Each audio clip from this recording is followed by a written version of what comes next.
It is Good News Wednesday, and this week has been easy. Every day we've had at least the good news that Tesla was up.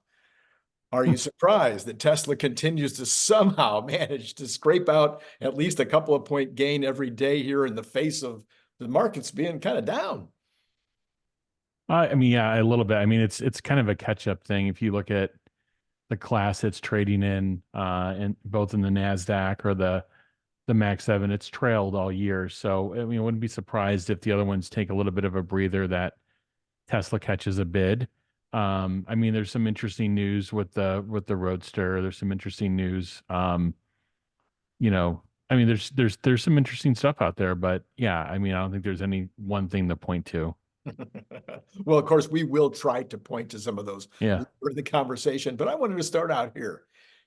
Part of the fun of following Tesla kind of reminds me of the Nolan Ryan years. Now, if you're not a baseball fan out there, but most of you are in this crowd, or if you're too young to remember Nolan, or maybe you didn't follow Nolan, but he was one of the most interesting players in history, in my mind, to follow because he often got to the seventh inning with no hits, 14 or more strikeouts, and he's on the verge of setting another amazing achievement in his career. What did he end up with? Seven, I think, no hitters, and I forget, 23 strikeouts Yeah, for he's anyway, something like that. incredible. Unbelievable. But we're right now kind of in the seventh inning on the verge of an entire list of wildly earth-changing moments when it comes to Tesla. We've got Optimus, which will change everything. We got FSD and Robotaxi, which until we knew about Optimus, we thought was going to be the biggest world-changing event. We've got the 4680, which theoretically should be maybe ready to really pop. Cybertruck scaling, Roadster coming now with a 0 to 60 in sub one. so, so then there's the paradigm changing Generation 3 platform. Elon said today, the natural state of a car company is dead. And by that, I assumed, my first thought was he meant that in order to compete in the future, you'll need to be electric, have great range, be autonomous, 48 volt, and as close to equal to Tesla's manufacturing excellence as possible. Kind of reminds me of the Toyota advantage of a generation ago, but adding to the Toyota advantage, what if they'd had some capabilities, some strengths like autonomy or steer by wire or some of these other things on top of that? To date, we haven't had a single American, European, or Japanese pure BEV success story. Not one Tesla killer has even gotten their 45 unholstered. So do you think there's any way Yeah. for GM, Ford, Volkswagen, Honda to even get in the game? What would you advise? What would you tell them? Um, I think what he meant by that comment was doing the same things over and over and expecting different results is going to get you nowhere. It's basically, uh, so he's basically stating that in the auto industry, massive transformation is needed. Even Tesla's transforming themselves in terms of how they designed vehicles 3 or 6 years ago to now. Because if they just put out another Model Y successor in 2025 that was basically like the Model Y, it would be basically a big problem for Tesla. Maybe not the death of Tesla since they're pretty far ahead of everyone else, but it would put them on the path to dying. And I think that's what his point is, like the natural state of basically these companies doing what they've always done is taking their ICE platforms and trying to convert them to EV is just it's a dead end situation. Um, so, but your last question again was, It's basically I what forgot your last. you're like, the expert, and I know I'm not paying you the big bucks for this answer, but if I was Honda right now, or Oh yeah. if I was Stellantis, Stellantis says they're going to. I know you don't agree with their idea. I think I read you saying this, that you don't Yeah. agree they should come out with 25 new cars next year, but Yeah. but what would be the right? I mean, how do you niche yourself, or how do you play the game right now in order to catch up with basically Tesla and BYD, who are nimble, who have huge head starts? What do you do? Yeah, you have to make a course turn, and it's different prescriptions for different companies. Like, the patients all have kind of a little bit of different ailments, but in general, they all need a massive efficiency gain. So, whether that's, significant OpEx reductions, significant CapEx reductions, in terms of like their total capacity, they need to basically get trim up, get fit, and be ready to transform and hire the right type of people and have the right type of structure in your company so you actually can transform the business. I mean, right now, the way that these companies are structured, they're structured for 20% of the work to be done inside of their factories and by their own engineers, and 80% of the work to be done out, and then they bring it back in, and their engineers to kind of do the integration of the product. And so they need to structurally change. But like Rivian, for example, they're kind of on that Tesla path in terms of you know um, vertical integration, not as much as Tesla, but they're on a closer path. But they have a huge OpEx. They need to cut their OpEx. So they all need kind of like different things at different points in time. But in general, it's kind of a make or break moment for the auto industry because what's happening is we've hit peak auto. And so once you've hit peak auto, so in the case of Stellantis, which I don't agree with the strategy. The strategy from Stellantis is like, look, we're going to pick price points and we're going to use design to cost to make sure we hit those price points at launch. And that sounds fine. It's very difficult. It's one thing on paper, it's another difficult thing to do in practice. But if you're going to get there with 48 models in your business, you're going to be spreading that volume over so many different, things. You're actually not going to get volume leverage in your factories, and you're not going to get volume leverage in your supply base. So while you're still, while you can ship, millions and millions of vehicles, you're not going to get the credit. The real credit for volume is being able to leverage one thing in greater capacity. And if you can't do that, all you're doing is injecting complexity to your partners, to your supply base, to your dealer network, and even to your consumers. They don't know what to pick and choose from. So for Stellantis, like they've got to cut their models down. So it's kind of a different thing for different companies. But in general, it's really kind of like pull everything in tight and figure out how to ultimately transform yourself. Because if you're going to grow auto again, you're going to have to grow it at lower price points because these cars are lasting longer and people don't want to spend 45, 50K, 60K on average for a vehicle anymore. And the only reason they did for the last 2 years is they were starved of supply because of the pandemic. And you had years of 12 and to 14 million of sales when they should have been 15, 16, 17. So all they really did in the last year or two is burn through that. And now they're kind of in, I mean, the latest SAR for the US, the retail sales outlook for the year is in contraction versus the prior year for ICE plus hybrid. EVs is still, predicted to grow. Right, right. So, typically I'm sitting here not as a car guy. I mean, I've loved cars all my life and I've watched the market, been very interested. I've owned cars across a wide swath of different versions. But as a marketing guy, I would be looking at this and going, how do I niche myself? How do I do something way better than anybody out there? How do I improve, like Toyota did with the quality as well as the manufacturing excellence? I'd be looking for some way to differentiate myself out there. But when you look at Tesla, they're hitting all the points. And so you look and you go, well, I needed to go farther. Well, how can I go further? I don't have a better battery. Now, Stellantis claims they do, but I don't believe their claim at all. How would they? In fact, that's a question I forgot to put on my list. How does Stellantis have a battery that nobody knows about? Yeah, they don't. I mean, you could engineer a 3,000 pound vehicle maybe and put a 200 kilowatt hour battery. Maybe you'll get 500 miles, but you're not going to get the right value prop for consumers. So yeah, we don't know what they're doing. You know, all we have right now are a lot of different. What happens is we have all these claims on EV over the last 5 years. The competition's coming.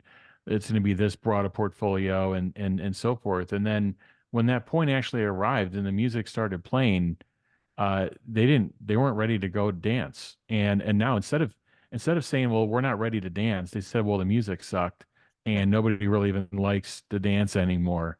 And meanwhile, Tesla's out there and they're selling.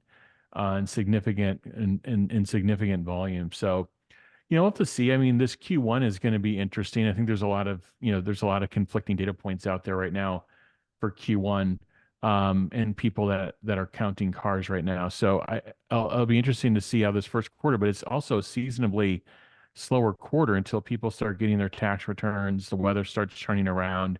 So I wouldn't read too much into a Q4 to Q1, both macro auto decline or an EV decline or a Tesla decline in Q1. I would really look ahead to the remainder of the year.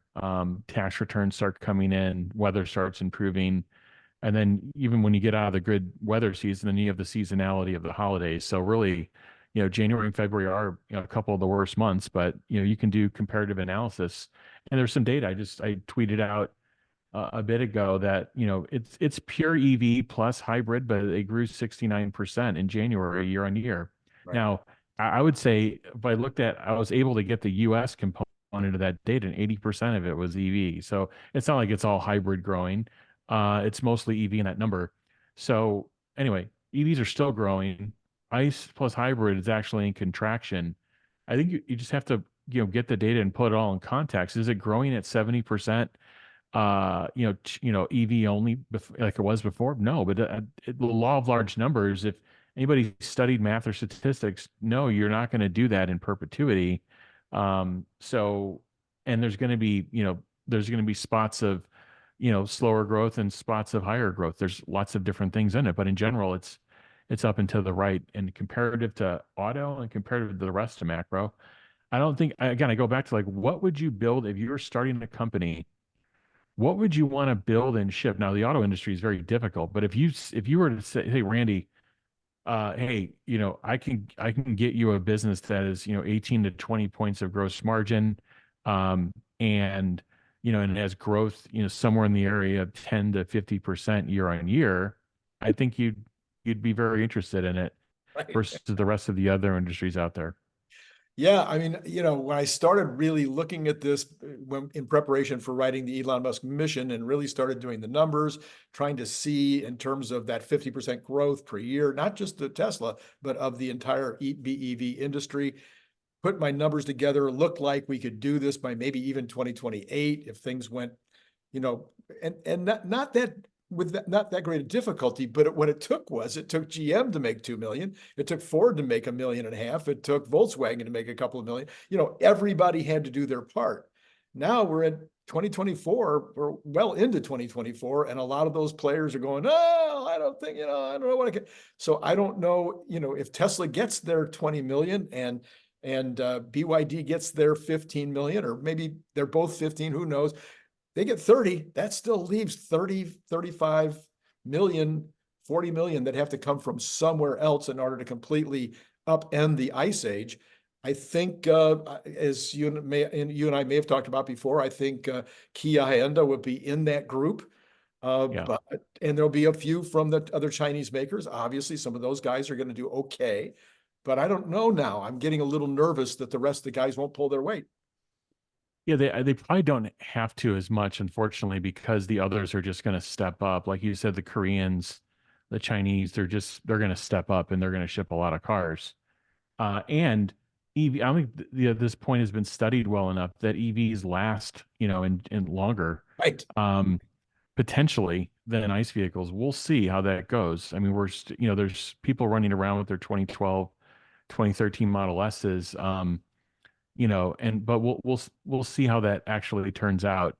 If they do indeed last longer, then that's going to drive sales a little bit lower, as well. But yeah, I think it's not going to be all of those names. It's going to be a new set of names and a new. I mean, you heard Carlos Tavares, who's the CEO of Stellantis, say, "Look, there's 15 to 20 major automakers in the world. I think it's going to be 5." And that kind of reckoning is going to happen. And the question is what does that total volume do? But it's probably going to be a significant number. If it was spread amongst 15 to 20 and now it's only 5, you're going to do okay if you're one of those 5 and you know how to, produce product globally. So I don't think of any of those 5 that could be remaining, there's none of them that are in a position to have, software as a service as a greater part of their revenue than Tesla. Right. So I think between what they're doing with factory design, product design, minimization of parts, cost control, OpEx control. They're putting themselves in a really good position for hardware margin, software margin, and then the whole piece. So, I mean, I think they're really setting themselves up for a very good business. They deserve the multiple that they're getting because they're going to be able to continue to grow, and they have superior margins relative to anybody else making EVs. Yeah, yeah, okay. So you mentioned a few minutes ago about the first quarter versus fourth quarter. We know it's typically a little slower, but now we're hearing from Troy Teslike that he's not seeing very many Model 3 pluses coming out of Fremont. And he's also saying that the Cybertruck numbers that he's seeing are nowhere close to the 60 or more a day that some other of our friends are suggesting that they're hearing from various places.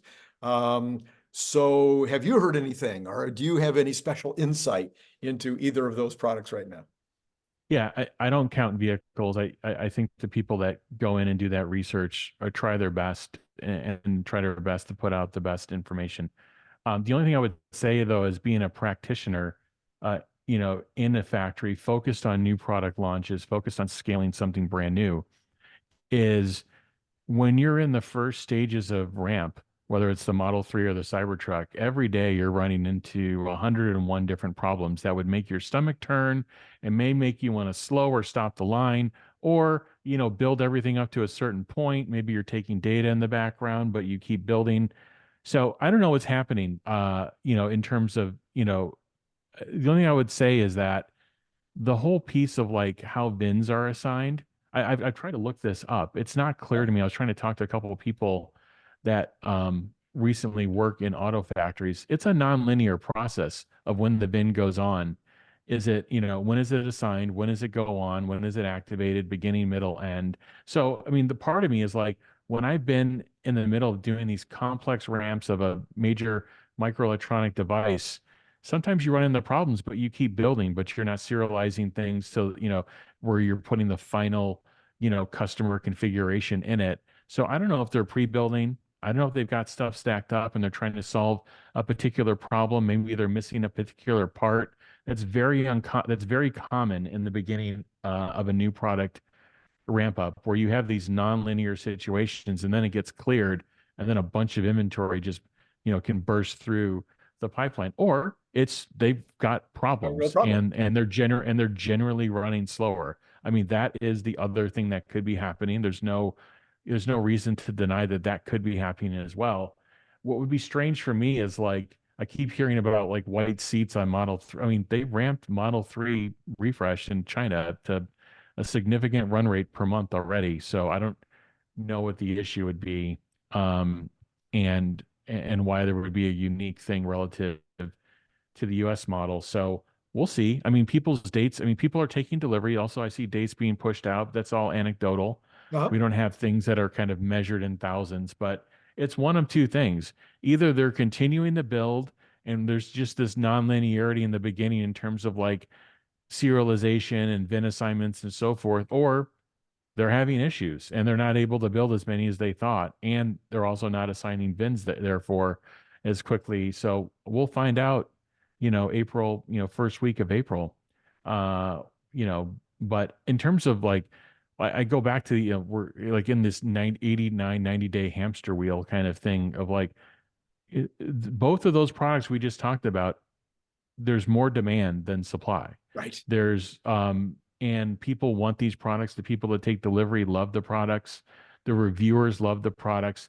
So in my experience, when those two things are true, like you don't have an issue that you should be worried about if you've got long-term interest in the company.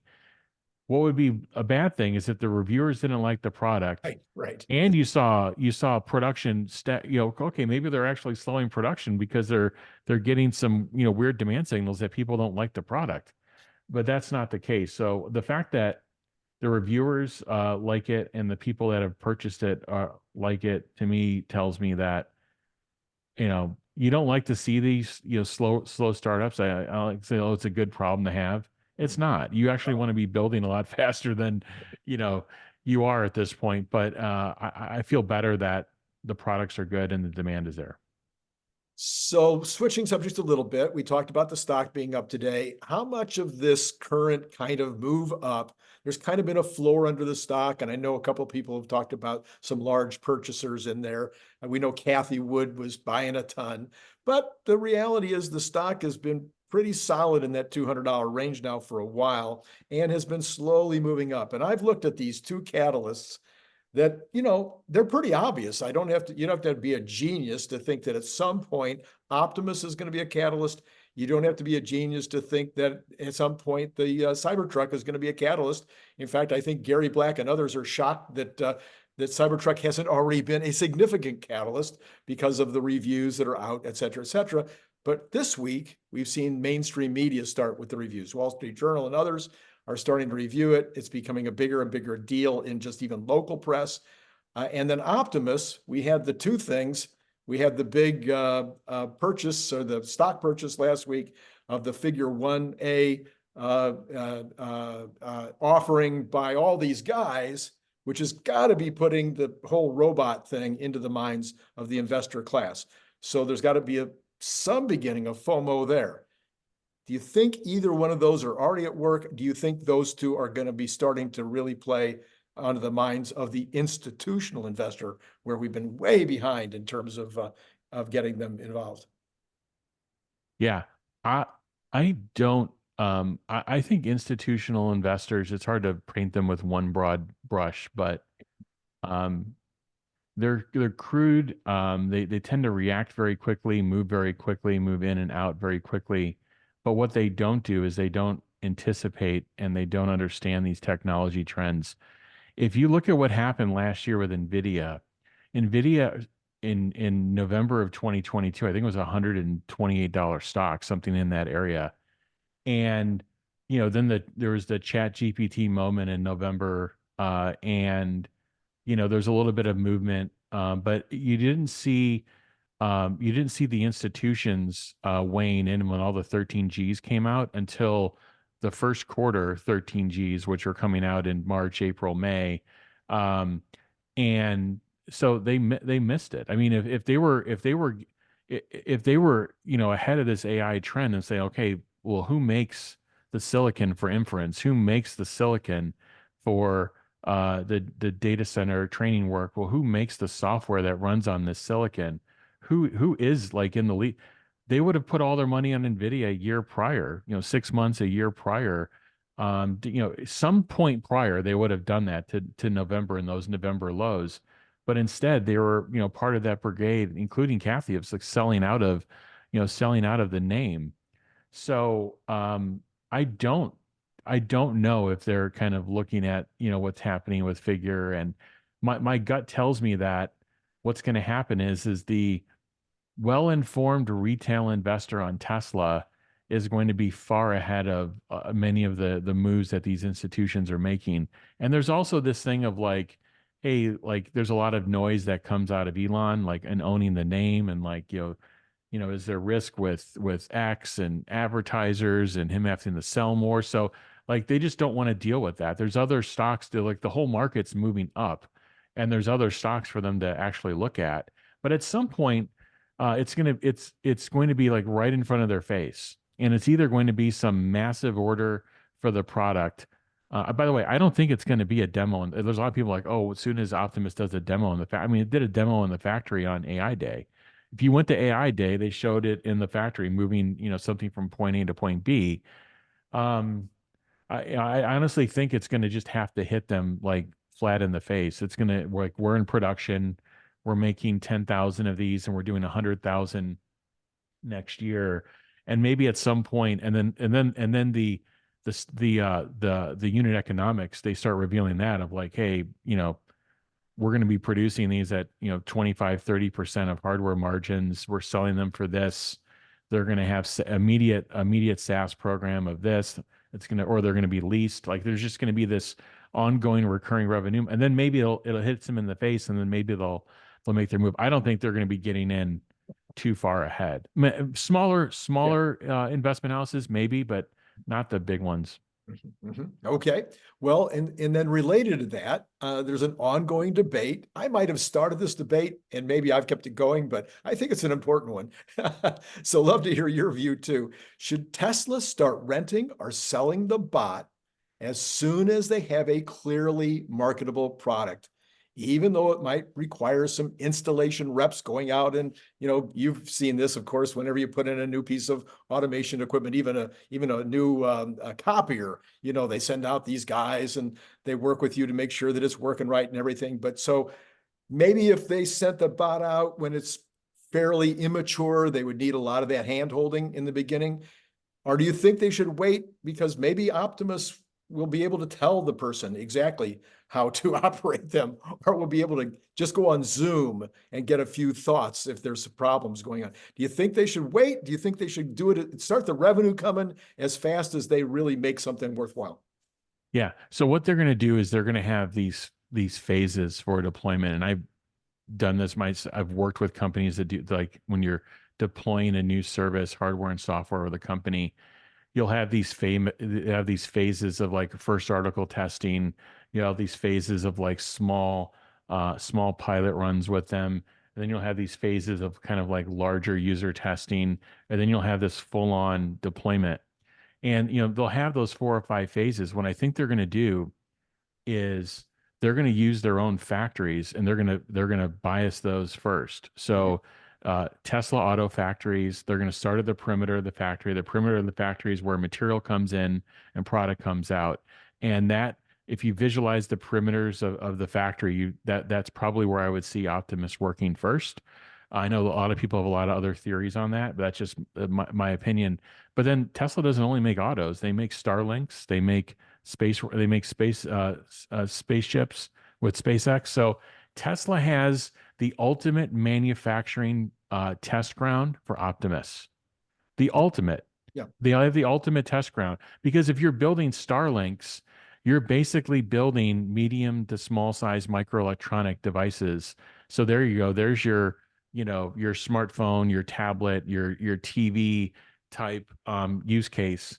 And then, with SpaceX, you're obviously building very large products, and of course Tesla with automobiles, kind of the in between, and then eventually building their own, building Optimuses themselves. So I think the short answer to your question is they're going to have these phases. They're going to bias the early start of this with Tesla factories and SpaceX factories, and then that doesn't mean they're only going to work with themselves exclusively. I think they're going to be 2 or 3 phases into working with their own factories, and then they're going to bring someone else brand new, whoever it is, a Procter and Gamble, whoever it is, bring them on in a phase one, and they'll line up a bunch of them, for trials as well. So it starts expanding, but they can really wring this thing out in their own factories. Cool. I like it. I like it a lot.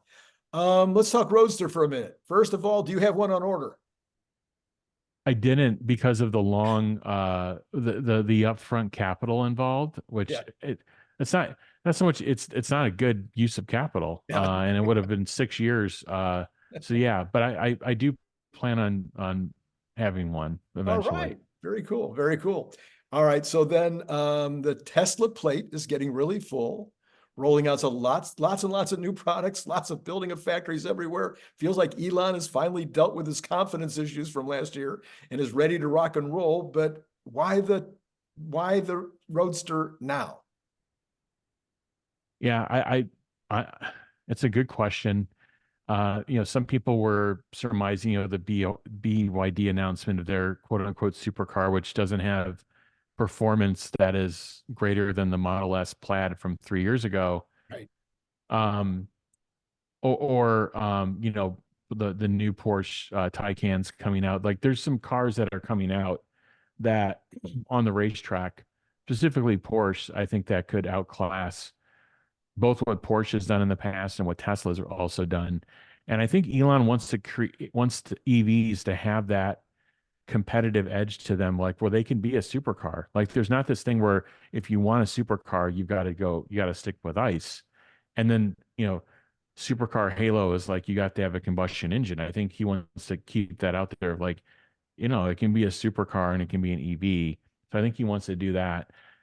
if it's not any of those things, and it's purely like, hey, this thing's 6 years into development, at some point they were going to, you know, finish this product or formally kill it forever. So nothing more than that.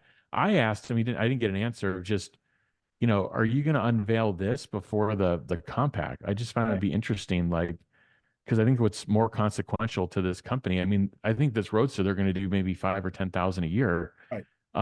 some number like that. We'll see. But obviously the compact car is more consequential. And again, I don't think like this is I'm not saying that there's a resource struggle between the two at all, but I would hope that if he said they're gonna unveil that car by the end of the year, when would they unveil and be able to put the compact into production? And again, I know we want to keep the unveil and the production pretty close, so it's complicated. Yeah. Okay. So yeah, that's kind of what I was imagining. I did even say so this morning in my analysis, was that it might have been the exact timing might have been triggered by the BYD announcement, but not necessarily. It might have just been whether he announced it now or announced it in March or April. I mean, or May or June, because it's really, if he's talking the end of the year, the announcement timing sounds like it might have been related to some of this other activity. But Yeah. the fact that he's really thinking that they're want to start building at the end of the year, it just seems like with everything else that's going on, and he talks about bandwidth, it seemed like, why would you spot it in that particular place? The end of 2025 might seem more logical after the Gen 3 is up and rolling. But anyway, that was just kind of where I was Yeah. taking a look at. All right. So Sawyer Merritt says Peter Blades, Tesla's creative design lead, has left the company. He was creative design lead for the Model Y from November 2018 until last month. He was involved with the Roadster. He was involved with the Semi. The principal design lead on the Model 3. You're going to lose some of them. He's gone with a small startup. I think that's what it was, a relatively startup company. And I know we lose people from time to time. I just didn't know if you had any comment or thoughts on it. I mean, people don't work at companies forever. I think people just understand that and try to not read into every time someone leaves. If you remember in 2018, they turned over almost every executive on the staff with Elon, and then the company exploded within a few years. So, yeah, people leave, and especially in the Bay Area and the West Coast, it's borderline rare if you're at a company more than a few years. Unfortunately, and I'm not saying that's the right thing. I Right. worked at a company for over 20 years, so but there's not one answer for everyone, and people move around. Okay, let's look at the general economy real quick. We've got the retail up, retail inventories up strongly, 0.6%, I think. Probably that's due to weather, because it was a pretty tough winter, tough December rather. January. And also we saw the lower numbers on durables. So that might be related, and that's why inventories are up so much. On the other side, wholesale inventories fell quite a bit, but not enough to really get anybody too excited, I don't think. Any thoughts about inventory numbers up and down? You are a supply chain guy after all. No, I mean, I think you're just going to have these adjustments post-holiday period. And remember, and I see people online commenting about Tesla inventory spiking. Tesla has 1/2 to 1/3 of the inventory, actually far less than that, Yeah. than anybody else that builds cars. And what people understand is the inventory you have on day one of a quarter versus the inventory you have on day 75 and day 89 are three different things. Right. You're trying to do different things throughout the quarter. But anyway, in terms of this inventory, I don't have too much to say other than it looks like the GDP numbers coming in pretty solid, although one tick lower than was forecasted, but still over north of 3%. So I mean, you have to look at the consumption side, versus the expenditure side, but it still seems relatively brisk. Right. Well, we got the other side of the coin coming out tomorrow. That's the PCE. And this is always the biggie, according to the Fed. Maybe Yeah. not the best known of the three inflation analysts, but polling among economists is saying we're going to get another upward tick. Trueflation says we're doing just great. And the bond market seems to be agreeing with Trueflation because it's down today and down in the after hours. But the stock market seems to have panicked all week and has been down. Do you have a sense of what you think is going to happen with PCE, or just more or less a sense of where you think things might go depending on which way it goes? Yeah, I don't think the Fed overreacts to 1 month in isolation. That's why they look at 3 month, 6 month, and 12-month rolling views. And those 6 and 12 month rolling views are still on the decline. But yeah, it was true that PPI and CPI for January was a bit higher than anticipated. So I wouldn't be surprised that PCE wouldn't be as well. But let's see. Let's see what the data um, comes with. But the Fed knows how to dissect this data and see what's going on with housing, what's going on with services, what's going on with goods, and they know how to look at this data.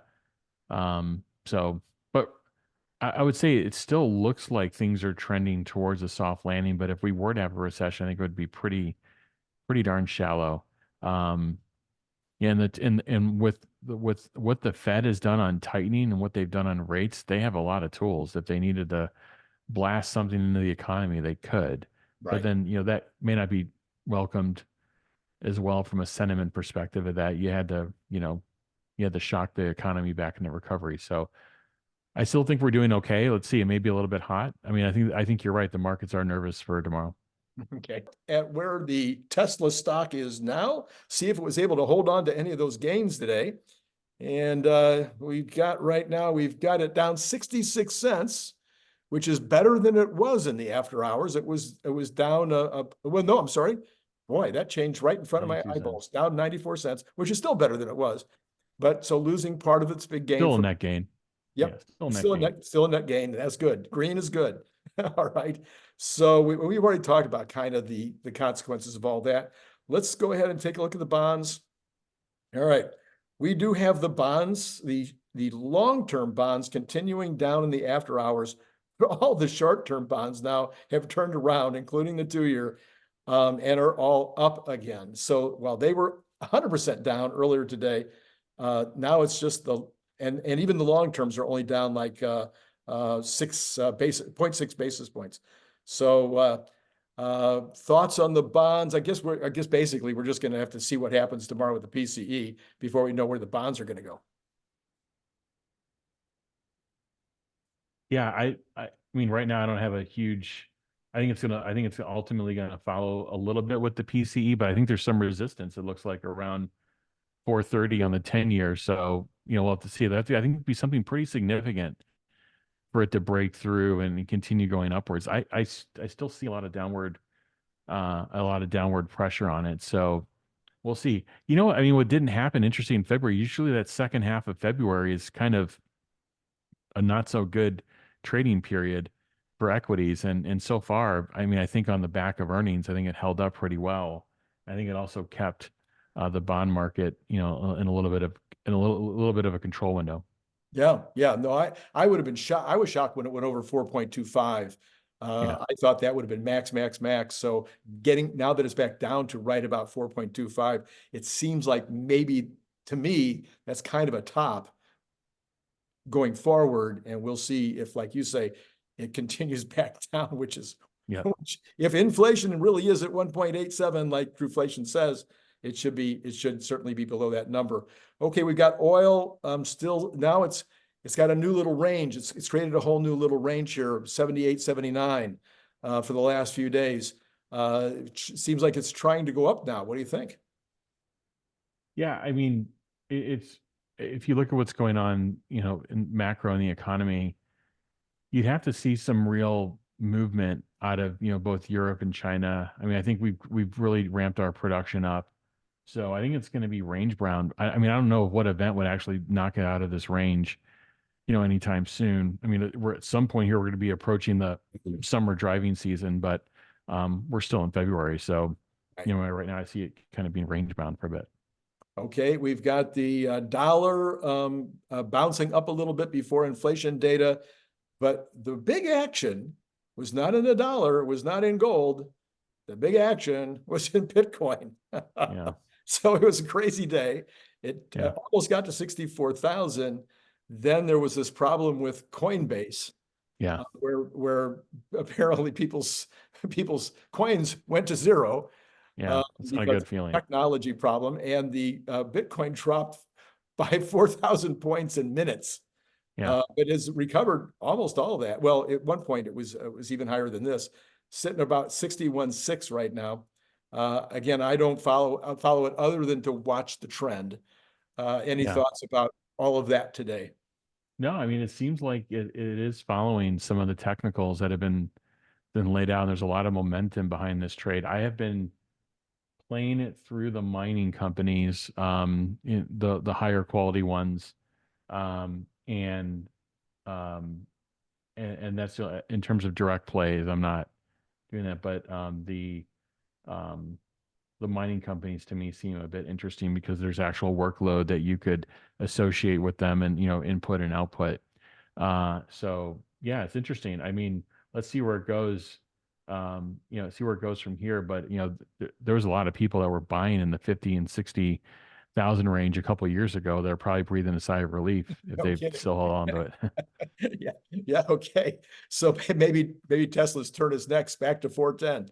All right, we have the Dow up. I'm sorry, let me start over. We have the Dow down 81, which is 0.21%. We have the S&P down 8.75, which is only 0.17%, close. And then the NASDAQ down 34.19%. Boy, that's interesting. All three of them down about the same percent. That's unusual lately, Yeah. at least. Used to be more common, but not so much lately. So yeah, so it looks like the stock market, the equities are still pretty nervous about tomorrow. Yeah, but I mean, nothing huge. Remember, we used to have these huge, gigantic movements, and we don't really have them now. Everything's within a few tenths of a percent, unless there's a big number that comes out. So let's see what happens tomorrow with PC. Yeah. All right. Well, I think we've covered the full range of the things that we'd like to cover. Anything that's left that you saw today that you think we've missed or should have talked about? No, I think it's very comprehensive. Thanks, Randy. Okay. All right. Thank you so much for joining me on Wednesdays to help with the good news, which once again we managed to have. And for all of you out there, it has been great talking to you.